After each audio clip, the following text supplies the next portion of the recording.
UNL Extension plant pathologist Tamra Jackson-Ziems says now is a good time to sample cornfields for nematodes.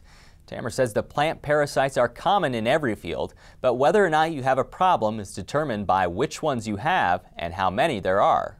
Well, they can cause severe damage in some cases, depending on which ones you have, by causing severe root damage, and that of course can stunt the plants and cause quite a bit of damage and injury. So if I have a field, how do I know if I have nematodes in it or not? What are the symptoms that I should be seeing in my corn? In a severe case, you might notice that there are circular patches in the field that are stunted or yellow, or that you may notice are not yielding the way you would expect them to do. And so the only way you're really going to know whether or not you have a problem is to collect a sample and submit it to a lab. And you recommend that farmers do that now. Why is now the time frame to do it? Well, in particular, now is a good time to do it, or early in the season while the plants are small, if you have sandy soil. Now you can do it for any of your fields right now and we'll get good data, and especially up to about V6 or around knee-high corn. And that's because the roots are still shallow and the nematodes are still shallow in those fields too. The time frame then differs depending on what soil you have? Well, and actually it depends more on the type of nematode. Some of the larger nematodes prefer sandy soil, and so those nematodes are actually the ones that tend to go deeper in the soil and out of reach of our traditional probes, and that's why we recommend sampling sandy fields early in the season, like now up to about V6. But are they specific to those sandy soils? I mean, can they go other places as well?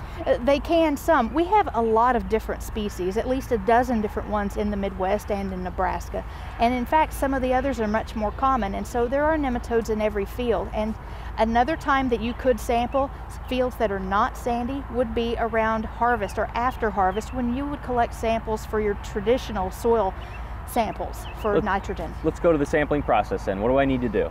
First of all, we want to make sure that when you collect soil, we want to make sure in addition that you also collect root samples. And that's important because our most important nematodes, some of them also feed on and inside roots. So it's important that the lab that you submit them to is going to extract nematodes not only from the soil but also from root samples. You're digging in both the soil and then you're also digging up the plant itself. We are now recommending that you go ahead and submit smaller plants. Now later on in the season it's not going to be necessary, but early in the season up to about V6 we recommend going ahead and selecting 4 to 6 plant samples in addition to the soil cores. Specifically, how should we go about sampling in the fields, whether it be through the plants or in the soil?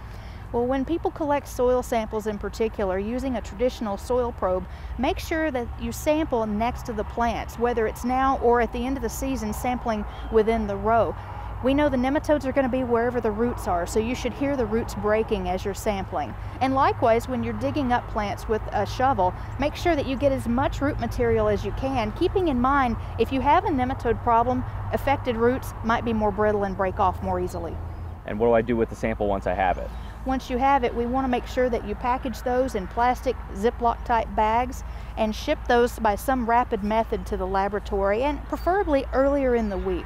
Specific ways to handle the sample, Tamra? Well, in particular, keep in mind that we need these nematodes alive because many of them need to crawl out on their own for us during the extraction process. And so it's important that we handle them both gently and keep the temperature at a moderate level, like you would your night crawlers if you're going fishing. Maybe then the most important question, how can producers use this information to make sure or to eliminate this problem in the future? Well, if they find that they've got a nematode problem, we do have some management options that are available to them now. We have 2 seed treatment nematicides, both Avicta and Votivo, that are available to us now. And being seed treatments, they would need to make that decision in the fall when they order their seed. We also have some in-furrow treatments that are available, like Counter, for spring application at planting.